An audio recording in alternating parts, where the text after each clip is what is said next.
Hello and welcome back to a special off-season edition of Booch Ball, the only podcast on the internet talking kombucha and college sports. I'm Alex, joined as always by my lovely co-host Freed. How you doing over there, Freed? Hey man, another year in the Boocha books. It's good to see your smiling face. It's been too long. Good to see you as well, Freed. It's the off-season. It is June 6th, the anniversary of D-Day, I believe. Did I have that right? I don't know. Pretty sure. Never forget. Never forget about D-Day. D-Day anniversary. Saturday, June 6th. Yep, that's the D-Day. It's the day that we celebrate D-Day. But for me, it's Freed Day. Okay. And you know what? Our Miami Hurricanes are the national runner-ups. I don't think we've had a Booch Ball since the end of the season. Ended in dramatic fashion. I still have a scar on my foot from when I kicked my baby's toy after that. What play was that? Oh, it was the Fernando Mendoza scramble touchdown on fourth down. That was where I kind of lost it. But man, what a year. What a year. Yeah, what a year. What a year it was, Freed. We are going to be certainly expected to make it into the college football playoff again next season. I have a half a mind to say that we are going to be one of the favorites for the national title. Certainly the favorites for the ACC championship this season. Got to think so. Coming out of the ACC, kind of a weaker conference. It's kind of like the Big 12 where people look at Texas Tech like that's the only team that's going to come out.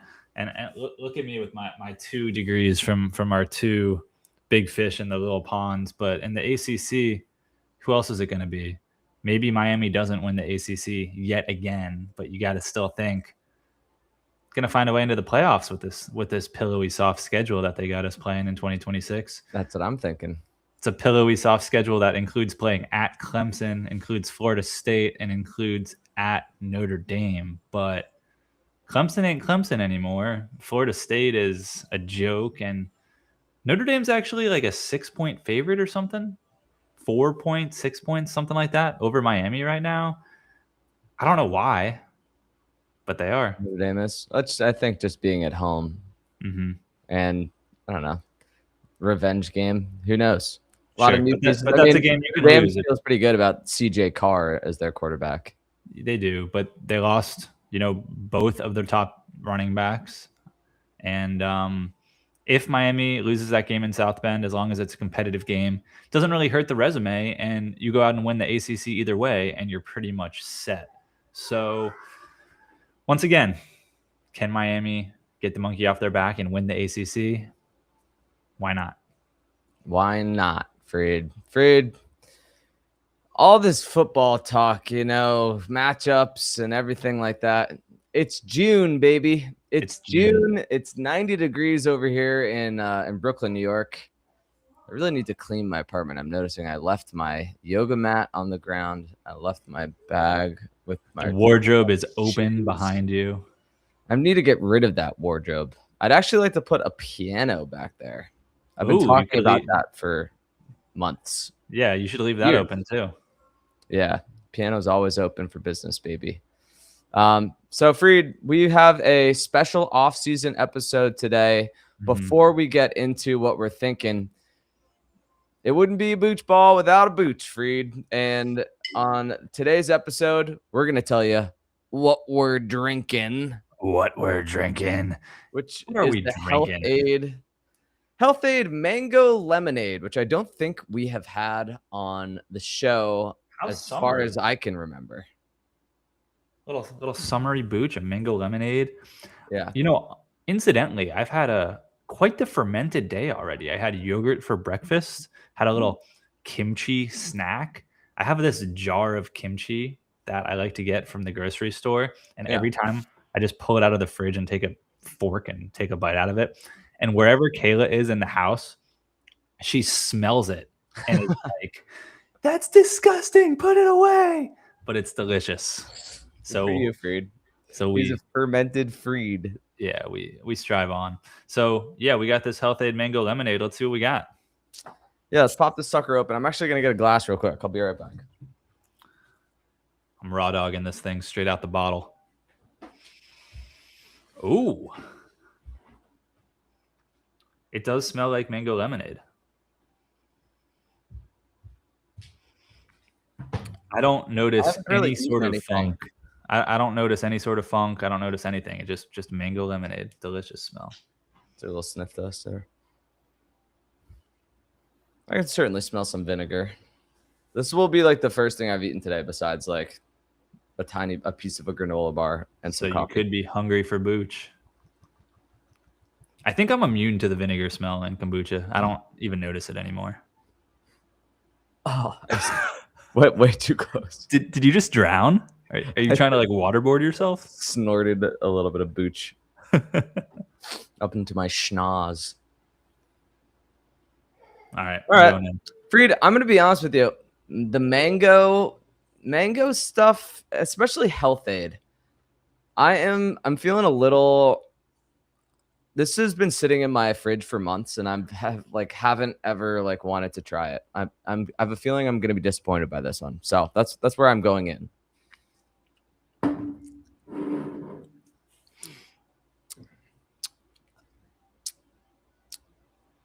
Better than I thought it was gonna be.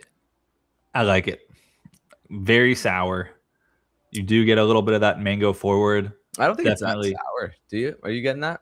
I think it's sour. I'm getting a lot of tartness because you're getting the kombucha plus the lemon plus the mango. I mean, that's all 3 kind of tart things. So I would put this in the lemonade sour category, but it has a nice balance to it from the mango too. I'd love to know how long ago I bought this. I might have bought this like during the season. Freed, it says enjoy by 6/21/2026. So okay, you're cutting it close. Yeah, this has been chilling in my. So we've got mango puree, lemon juice concentrate, lemon extract in this thing. So we do have the mango puree. So there is. It's tasting very sweet to me. It's a 7% juice. Mangoes could be very hit or miss for me. There's sometimes I eat something and I really enjoy a mango. Just the flavor of a mango in general. Yeah, I like mangoes, but even with mangoes, sometimes they're very firm. Sometimes they're overripe. That's where I thought you were going. Mango is one of the best fruits. Yes, but it's tough to get a perfect mango. Exactly, and then every once in a while you'll like cut into it and it's like all like brown already. It's kind of like avocado. You have to like really time it out well. You can't go too early. Avocados, I can feel an avocado from the outside and be like, okay, this is going to be good. And like 90% of the time it is. Mangoes are a little bit more of a crapshoot where I'm like, sometimes I feel it. I'm like, okay, this seems ripe. Cut it open, not ripe enough, or like it already has like some kind of thing happening with it. I feel like I know what I'm doing with avocados and mangoes, but the question or the thing is, will I remember to eat it on the right day? Because a lot of times they're not quite ripe at the store. You make the purchase and it's like, all right, this is a 2-day, and then I got to eat it. But then 2 days in, you're busy. You don't cut it. 2 more days in, you're still busy. And then you're like 3-4 days later, and it's like, this is overripe, but I'm going to go for it anyway. Right. But enough about the fruit, because we're really talking about the Booch. So first impression here, a little sour, but tasty. I think I'm going to enjoy this over the course of the episode. Yeah, I think I'm interested in it. Do you remember? Did you ever smoke Juuls, Freed? No, I'm proud to say I did not. You were never like a nicotine guy. No, I wasn't either until I started living with my roommates in New Haven, and they would always they started juuling, and so that kind of was what it was. But they had the best flavor of Juul pod was the mango Juul pod, and then they like had to stop making it because it was I recall the drama. Yeah. Yeah. I mean, they smelled delicious. Yeah. Anyways, that's what we're drinking, folks. The Health Aid Mango Lemonade. We'll check back with you at the end of the episode once we give our final ranking to the Boocha. Speaking of rankings, Freed, it's time for us to tell our loyal Boochies what we're thinking. What we're thinking.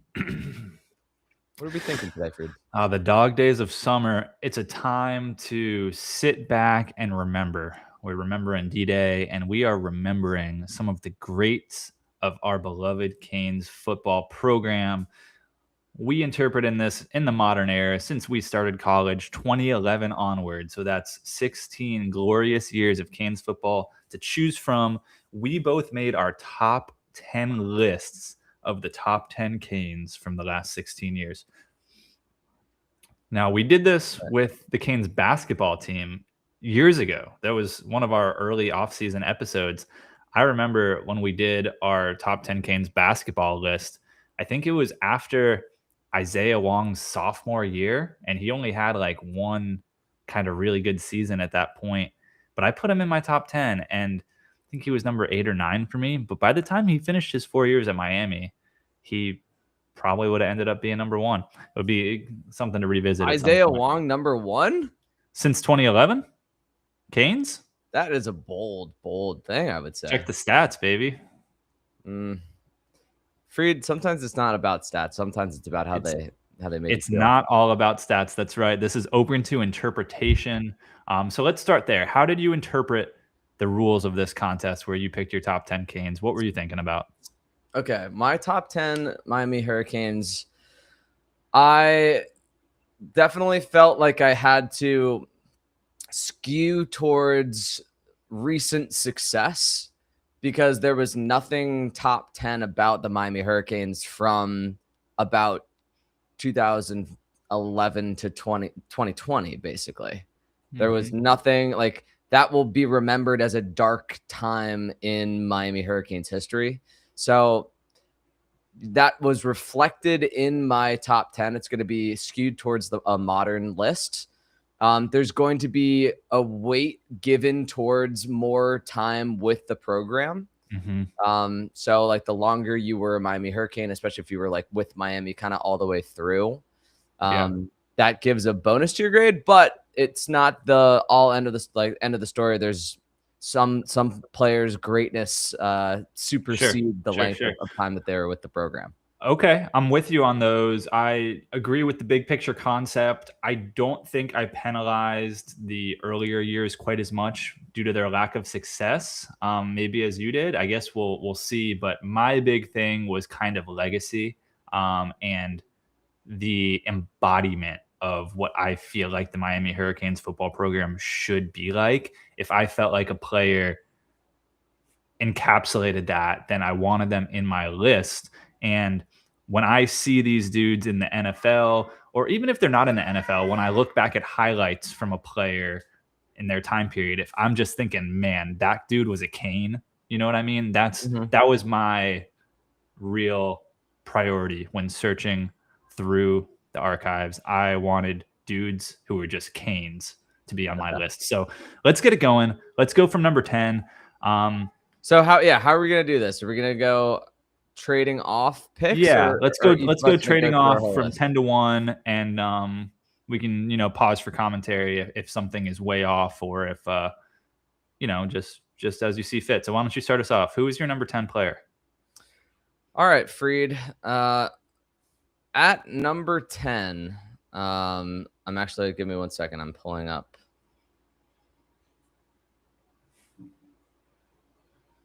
some stats here. Okay, Freed, at number 10, we have a linebacker from the University of Miami who was the 2013 defensive MVP, graduated 2014. Wearing Ray Lewis's old number. Freed, say hello to Denzel Perryman. Okay, we're gonna say hello to Denzel shortly on my list as well. I think that's a good starting point. I went a little unconventional with my number 10. I really wanted to make sure that this guy was incorporated in the list, and that is special teams. I'm going with Andres Borregales as my number 10 player, top 10 Canes. This was a 4-year starter at kicker, now starting in the NFL. I believe he didn't win Groza, right? He was robbed. I think he was robbed. His brother won Groza. He has a bunch of Miami. He has some Miami records I was looking at. Didn't Jose win the Groza, but Andres did not? I think Jose did win the Groza. Yeah. But Jose only played for 1 season. But we had Andres for all 4, and I just felt like he had to be in my list. So I already alluded to it. I'm going to go for number I 9. had a no kickers rule, no kicker or punter. Was it even considered, or did you just didn't want to consider it? Like, did you think about it? I thought about how I was not purposely not going to include kickers and punters. Do you remember when I think it was Matt Bosher won team MVP one season? I was going through the University of Miami MVP awards. So they stopped publicly announcing them in like 2019 or something like that. Yeah, when I was doing a little bit of research, I saw some of those, and I was like, I didn't even remember those were a thing. But don't forget, he was kicking and punting for us. In 2008, kicker and punter Matt Bosher won team MVP, and that's never a good sign. And then after that, in 2011, the senior class won the MVP award. Yeah, they should have just stopped that. I'm glad they did. And so, I have some outside looking in. Should I give any of those, or do you want me to save those? The honorable mentions? Yeah, I mean, I have a couple honorable mentions too. You can throw those out whenever you see fit. So, So maybe as an honorable mention, now that I've said Denzel Perryman, I will shout out Shaq Quarterman as an honorable mention Miami Hurricanes linebacker. I ended up going with Denzel just because Denzel felt like the lone defensive bright spot on our team for a couple of years. Okay, well, let me hop in real quick. My number 9, I copped out a little bit. I'm going to be honest. My number 9 is Denzel Perryman and Shaquille Quarterman. They're different eras. Different eras, but similar production when you look at the stats, a similar role in the defense.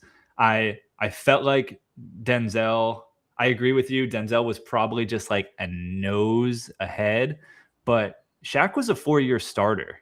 And those Manny era defenses would have been way different if he wasn't around. He was important.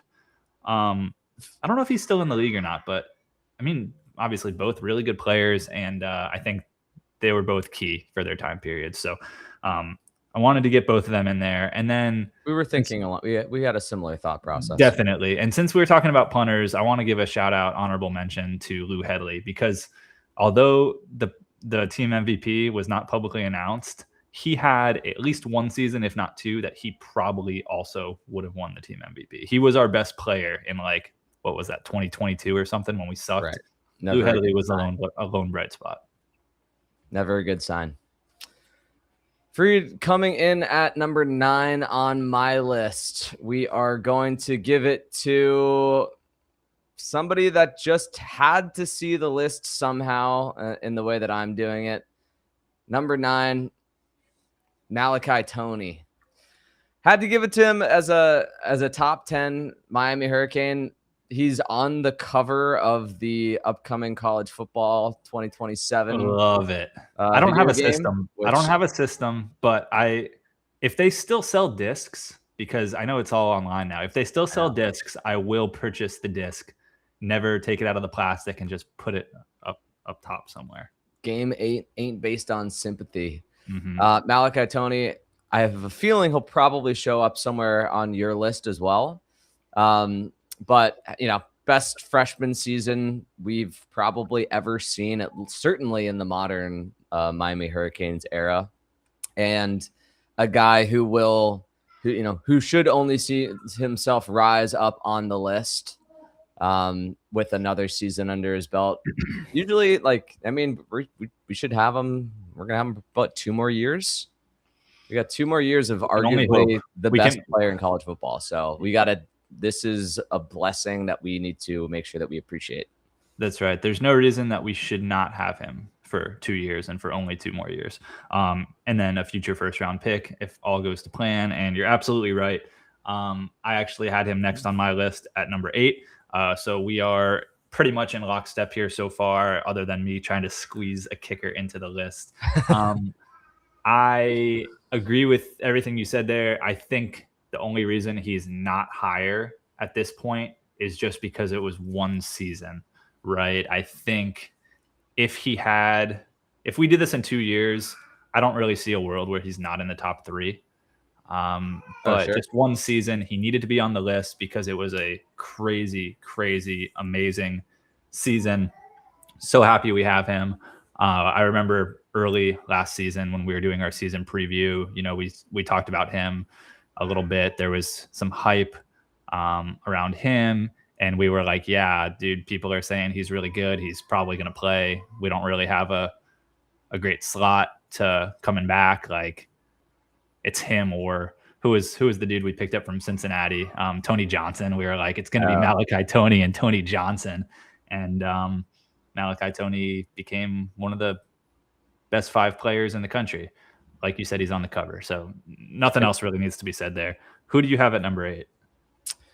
Number 8 on my list, we're going to give it to another scrappy wide receiver.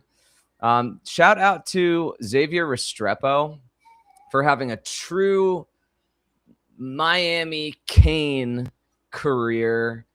I believe surpassing, was it total yards or receptions? I think it was yards.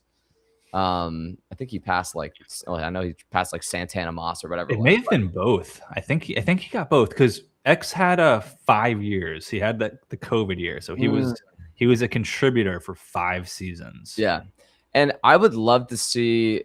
Unfortunately, he got injured right when they were finally pairing him back up with Cam Ward in Tennessee. Mm-hmm. It seemed like he was kind of not going viral, but like in NFL circles, it was like, holy shit, the connection, like they shouldn't have, like he was basically off the roster for a while.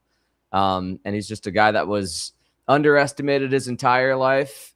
Mm-hmm. Him catching the touchdown against Notre Dame and doing the convict handcuffs behind the back, all-time iconic Miami Hurricanes touchdown celebration. So give me Xavier Restrepo at number 8. Maybe I should have given him number 7 for his number. That would have been fitting. Good take. Spoiler alert, he's on my list as well, but he is not my number 7.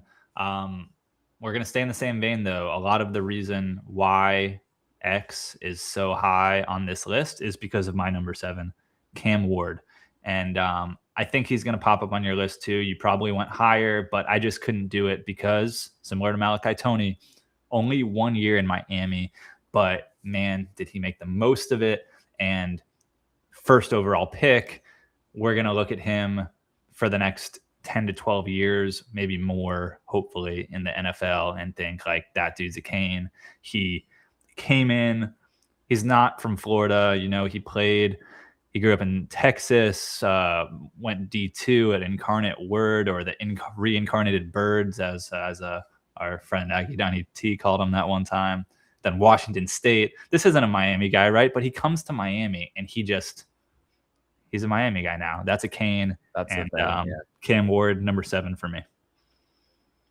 Very good, Freed. We'll be checking back in with Cam later on today.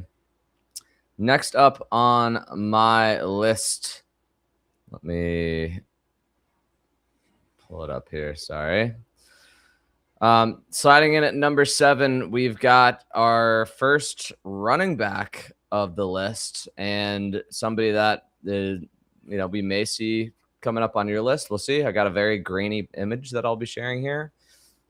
Shout out to Mark Fletcher, great Miami Hurricane, and somebody that we leaned on during the playoff run. Seems like he's just always you can trust him with the ball.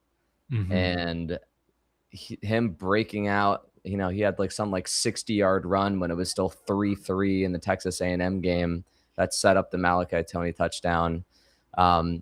With the way our offensive line is set up, Mark should be looking at a pretty good season next year. As you can see, another Cane who's not leaving. I think that's going to be a huge, huge boost to Miami, the fact that he's able to stay on. I thought that maybe he wasn't going to be able. I thought he was past his time.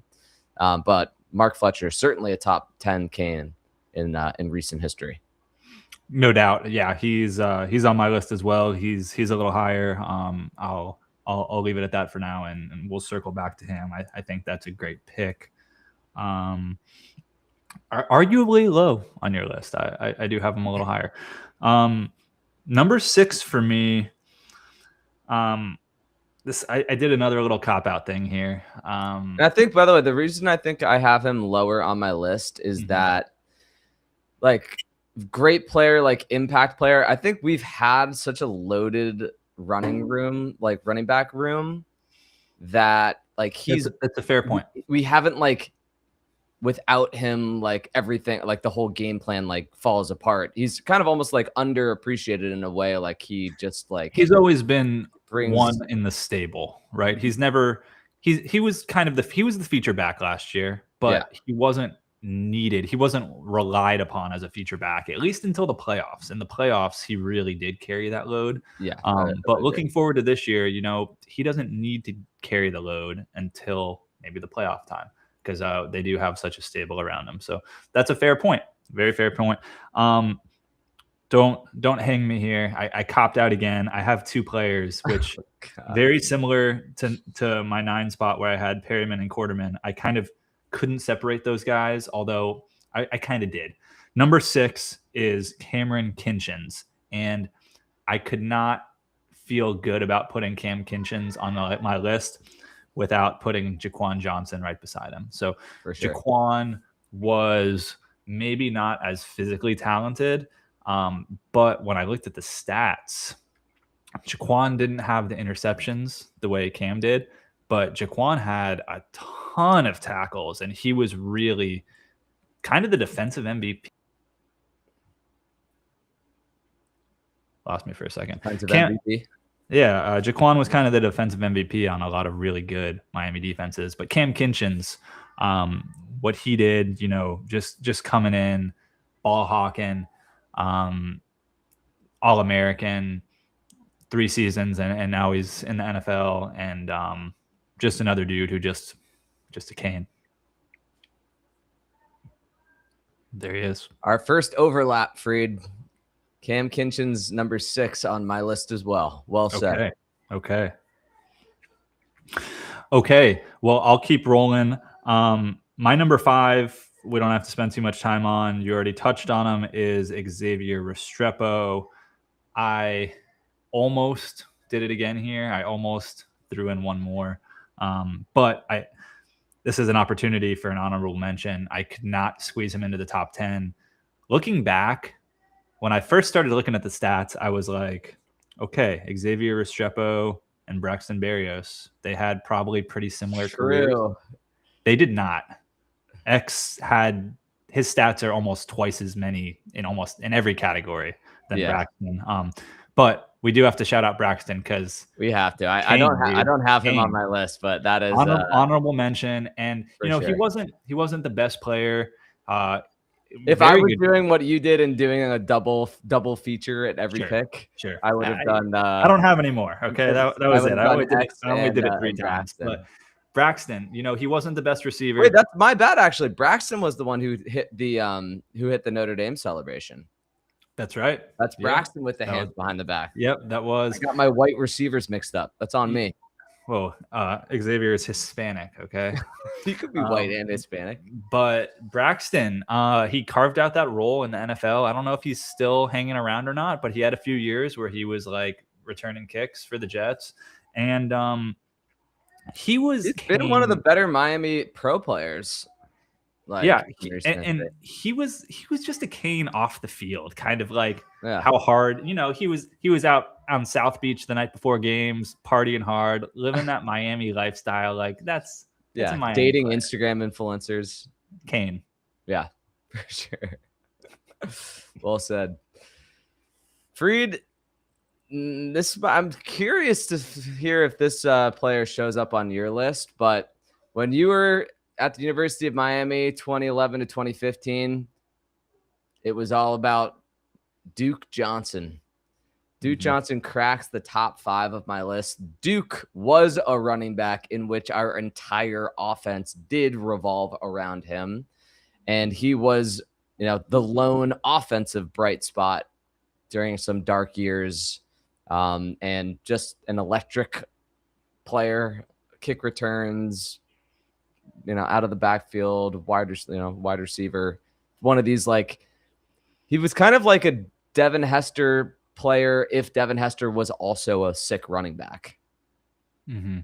Like Devin Hester never had he didn't pull it have the other offensive things together. It was really just special teams. I feel like Duke's special teams stuff was early in his career. Like freshman year was when he was taking kicks to the house, and then later in his career, I don't know if they actually took him out of that role or if he was probably because he beefed up. It's probably because he got. I mean, he was always like a bowling ball, but yeah, he got bigger, lost maybe a little bit of that agility, and they probably as the feature back, you probably just don't necessarily want your feature back returning kicks. Yeah, exactly, because it's dangerous and he's going to be gassed at the start of the drive. But yes, Duke is on my list. That's a great pick. Some of my best memories at Miami football games as a student involve Duke Johnson touchdowns. There wasn't a whole lot of other great ones, to be honest. Well, certainly wasn't a Philip Dorsett drop pass. All right, which one against Notre Dame? That one? Yeah. Which one? Yeah, the one on the first drive or the one on the 3 plays later? Ugh, yep. Shout out Duke Johnson. Yikes. Okay. Yes. Duke's on my list. I'm going to get to my number 4, top 4 here. At this point, I'm going to throw a guy out here, and I pretty much guarantee he's in your top 2. But I have him at number 4, and that is Reuben Hurricane Bain. Arguably low on my list. Arguably low. Honestly, he probably was too low on my list. I don't know why I have him at number 4. He is Kane, just the prototypical brings his lunch pail to work, does his job, and goes home. The dude just loved football. He loved Miami. He loved being here, and he was an insane player. I definitely slept on him his first couple years a little bit. I think you probably recall several times where I was like, he's not that good. Like he had an off. He did have one off seat, one. Yeah, I mean that's probably why he's lower on your list. Perhaps, yeah. Last year alone was, and last year he was partnered up with Akeem Messidor, who shout out, good honorable mention. Thought about him, but I was like, that was one where it's like, I think the amount of impact that you have relative to the time that you're there.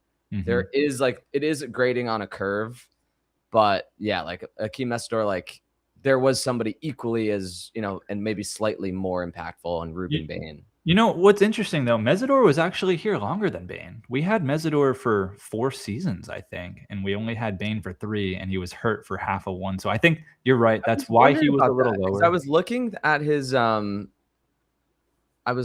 his thing, and I saw that his I thought I was just talking about his college stats. Who? Kind of in general, because he transferred from West Virginia, right? So I think he had 2 years. Third-year sophomore in 2022 when he came here. Yeah, that is pretty. Yeah. That is nuts. I forgot that how long because he had a COVID year, and then he was a grad student. One of his years, 6 years, dude. Yeah. So 2 years at West Virginia. One of them was a red shirt, and then he came to Miami, and we had him for 4 seasons, of which he was hurt for on and off. But yeah, good honorable mention. Shout out to Hakeem Messidor then as an honorable mention. Yeah, him and Braxton are the ones that are, those are big. I honestly didn't want to put him in because of the whole transfer thing. I didn't really want to have transfers in this list. I had to have Cam Ward though. 2 more guys who I want to talk about as honorable mentions now that we're getting deep into the list and it's clear that they're not in the top 3. Well, I'll just give one right now. We already talked about some running backs. Give one now. It's time for I gotta go. My number 4. DJ Dallas, the ambassador. Kane loved him as a player. Kind of was like the Malachi Toney before Malachi Toney in a way. He was just a versatile weapon. We need to talk about him because he was Kane too. Fun player. Him and Travis Homer both are at the same time. Yeah. Okay, who's your number 4? Dallas. My number 4, this is a player that I think in the grand scheme of things, This player reminds me of Barack Obama. I'm trying to figure out where you're going with this. In a moment of time, there was like, holy shit, like the history has been changed forever, and our country is like back on like a good track. Okay, And I then think I kind know. of I like know where we're going. I know came where back we're down going. again after that. I know where we're going. So shout out to Brad Kaya, Yeah, that's where I thought you were going. who was like this. It felt like when Obama won the presidency in 2008 or whatever. Like it was like hope in America. Here we go. Brad Kaya. You know, definitely like we had a downturn after that, but that was the first time I was excited about a quarterback since He was the Messiah. First time that I actually watched a full season of a quarterback and was like, oh, this guy's actually good, and this guy's good for our team. Who was supposed to be our quarterback that the year he started as a freshman because somebody got hurt, right? Was it Ryan Williams? No, it was Williams. What was his first name? Wasn't it Jalen or Jaron Williams? No. Jaron Williams was after Kaya. Okay. It was Ryan Williams, right? The white guy? Yeah. That's Ryan Williams? The one from wasn't he from like Arkansas or something like that? Stephen Morris's backup, something Williams. Ryan Williams, Williams, yeah. He was huge too. He was like a big ass. His senior year was going to be Kaya's freshman year, and then he got hurt, which basically opened the door for Kaya to start as a true freshman. So I'm looking at his things. 2014 senior made season debut against Cincinnati, tossing one incomplete pass. Junior played in 4 games in quarterback. No, against FAU. So he was the Stephen Morris. It was kind of like a battle between him. Did he get injured in the offseason? Yeah, he got injured. He was from Memphis, by the way. Memphis, Tennessee. That's basically Arkansas. So yeah, he was the backup to Stephen Morris. Once Stephen Morris graduated, it was kind of like, okay, this is going to be his team. But he got hurt in the offseason, and then Kaya basically won the QB job and never looked back. I did not have him on my list. We're going to have, I think, totally different top threes, which is interesting. Yeah, it seems like it. No, I'd be curious. I think I think we're definitely going to have one in common. Okay, we'll find out. You want me to go next? Let me just say, I have an outside looking in. Let me say honorable mention now that we're talking about quarterbacks in actually De'Aaron King. Okay. Was on my list. As another one of these guys who we're like, holy shit, we actually might have like an interesting team for a second. Carson Beck, much respect to you, much love. Just not a top 10 Kane. If De'Aaron King didn't get hurt in his second year with us, he might be on this list because he got hurt pretty early in that season. So that's all fair. The reason I did not have Brad Kaya on my list was 3 years. He left for the NFL. He was drafted 6th round, never really played. Imagine he should have stayed for a while. At the time, there was no pay. Maybe he had not. He said, maybe I've had enough. I'm ready to move on. I want to sign a contract. He was like pretty well off though. Like his family, like his mom was like an actor. Like he was always going like, and he's to this day like he's like making TikToks and stuff. Like, yeah, he wanted to be a director. His mom was Felicia, and that's right. Bye, Felicia. But if he would have came back, that was 2017. He would have been the QB instead of Malik. We still had some deficiencies on that team, but man, what could have been? What could have been? Okay, give me your number 3. I'm curious here. Number 3, no surprises here. Hurricane Bane showing up on the list. For me, top 3 guy, drafted in the 1st round. Huge impact on, our national championship bound season last year. I gave a big boost to him too, because I remember him being recruited, that being a big win for Miami. Yeah. So I think like that also factored into that list as well. And you could, whether he's in the top 5 or top 3, clearly a top 10 Kane of all time. Dude, who are your top 2? I'm surprised here. This is interesting. This is really interesting. Okay, I'd be surprised if we don't have if my number 2 isn't mentioned on your list. All right, well, we'll find out right now. My number 3, Francis Cece Maui-Noah is my number 3. And allow me to introduce you to my number 2, Freed. Okay. Okay.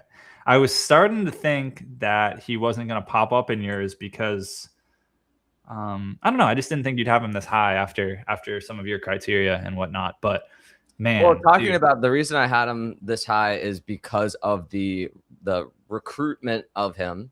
Mm-hmm. That was like legacy, the first massive 5. Like, yeah. Was he wasn't legacy? No, I mean like he's a legacy type player. Like he built a legacy at Miami. He's everything that he was advertised to be. We finally didn't fumble the ball on developing a top prospect. Yep. You know who I was thinking of, who isn't even remotely close to even the outside line looking in? Seantrell Henderson.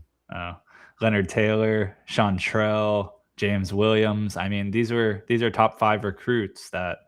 Yep. Well, Seantrell, it was kind of off the field, but yeah, that's a pull right there. Okay, so we do have a little overlap. That's good. Yeah, CC. I mean, he's going to be missed. I knew we were going to have the same list here. I'm curious who your number 1's going to be now. I'm trying to think of. Well, my number 1 and my number 2. Spoiler alert: you've already said both of them. Oh, interesting. I also don't know who your number. You haven't said Malachi Tony. No, you did. You said it. I did say. So, okay. So it's my turn. Number 2. And before I go into my number 2, since we talked about offensive linemen, I do have an honorable mention that I wanted to throw out. This player kind of fits all your criteria, but also my criteria as just like Kane. Dog, this is my guy. 4-year contributor, Inez Cooper. Really kind of the heart and soul of our offensive line for the last few years. Maybe if he wasn't the best player, just an absolute leader.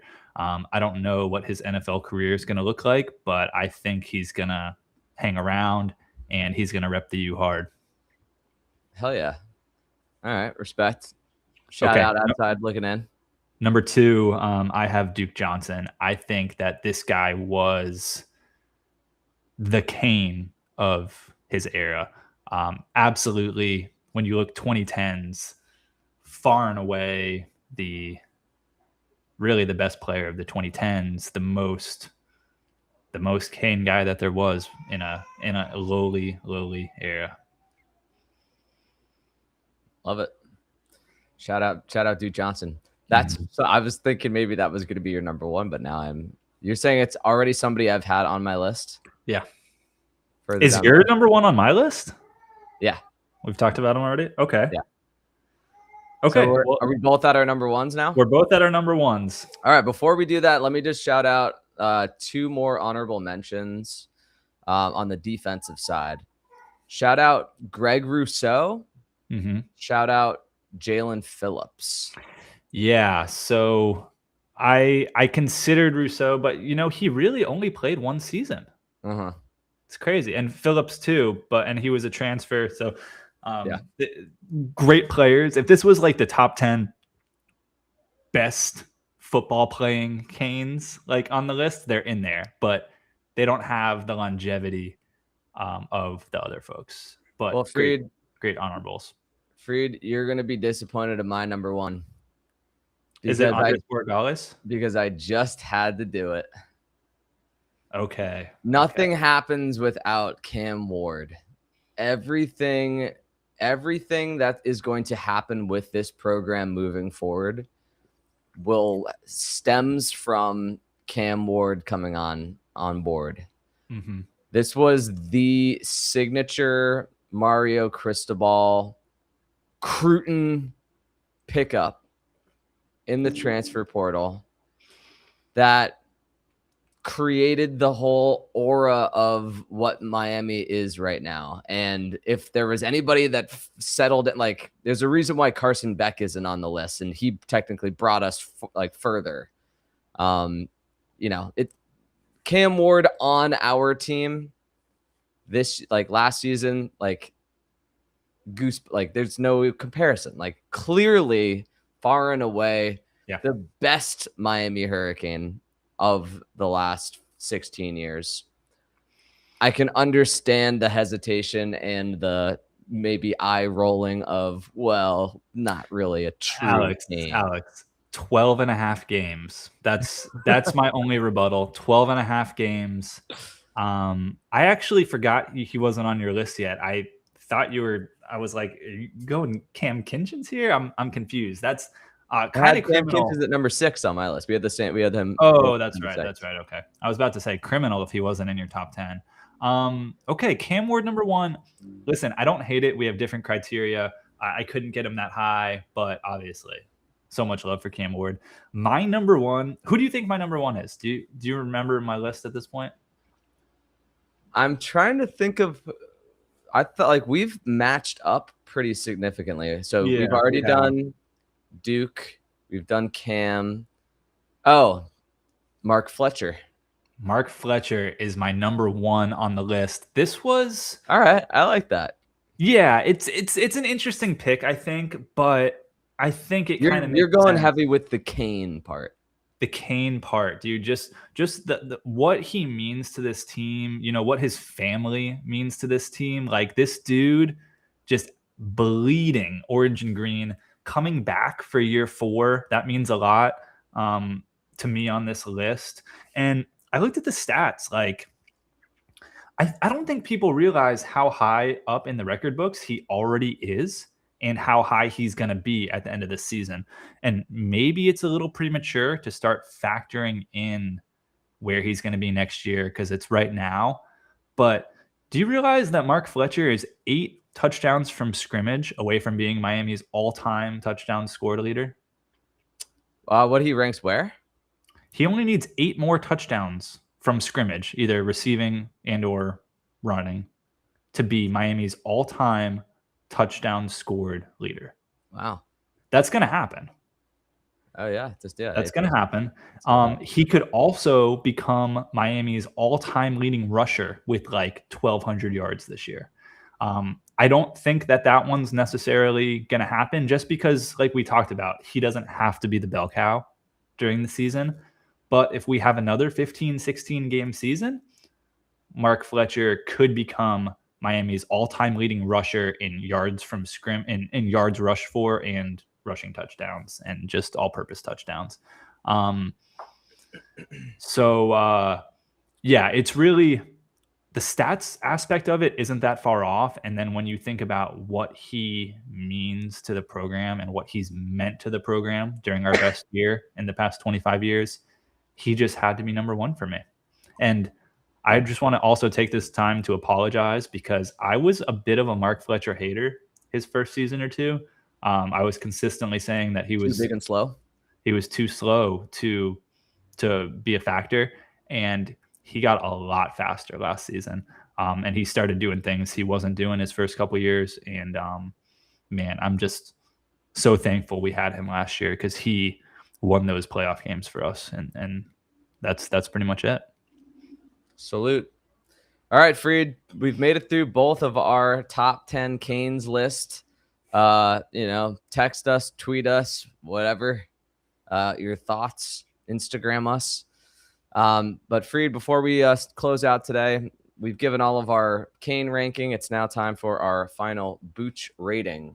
We've got the Health Aid Lemonade, Mango Lemonade, and there's a lemon, and she because it looks like she's a girl because she has eyelashes. Yeah, is holding hands with a kind of very cool mango. Yeah, it's giving me Grease vibes. It's giving me John Travolta and Sandy from Greece, whatever her name is. I can't remember. Olivia something John? Olivia Newton-John? Yeah, Olivia Newton-John. We're so deep in the off season right now. I can't even remember what we say before we drink the kombucha. What do we do? This something about sediment, but that's not applicable. So let's just drink the kombucha. That's no right. sediment. Cheers, Freed. All right. So checking the Booch big board here, Freed. Let's see. Let me remind myself. 10, best thing ever tasted. 9, amazing Booch. 8, delicious. 7, would recommend. 6, would buy it. 5, would drink it. 4, meh. 3, not good. 2, disgusting. 1, literally can't drink it. 0, worst thing ever tasted. Well, I feel pretty positive about this kombucha. For me, this is squarely in the would recommend territory. I think it's solid. Doesn't get up to the delicious threshold. So I'm gonna give this a 7.4. Nice. We're pretty in sync here. I'm right there with you. I would recommend this kombucha to anybody who either an entry level Boochie who's kind of like scared of the kombucha a little bit, because this is kind of an easy entrance. It's very sweet and tart. It's lemonade-y, a little extra fruitiness from the mango. But even a more experienced kombucha drinker who just it's not sickly sweet. It's very drinkable, especially in the summer. You should try this, and I'm going 7.2. 7.2. All right, 7.4 and a 7.2 should be pretty easy math for the ETF5 bot, but let's roll him out anyways. Here he is. Beep, boop, boop, beep, beep, boop, beep. Well, he's gone already, but he whispered in my ear that the average score for the mango lemonade is a 7.3. 7.3. All right, Freed, with a 7.3. That will slot the Health Aid Mango Lemonade into 19th place on the Boocha Big Board. Okay. You remember I spent like 2 days going through and updating our Boocha Big Board. Oh, wow. So a 7.3. And I made it up through like season 3 or something like that. So this is not the official list, but we were still updating it pretty regularly. Well, if we compare it to the modern era of Booch Ball, like 2024 and onward, I bet this cracks the top 10. The top 10 games. All right, Alex 7.4, Freed 7.2. Much like our list here, Freed, we had pretty synergized. Obviously, some disagreement on the Cam Ward and semantics, what truly constitutes a cane, but we saw a lot of synergy between our two lists, like we often do between our Booch tastes. So, from all of us here at Booch Ball, thank you for listening. We love you, and as always, stay cool.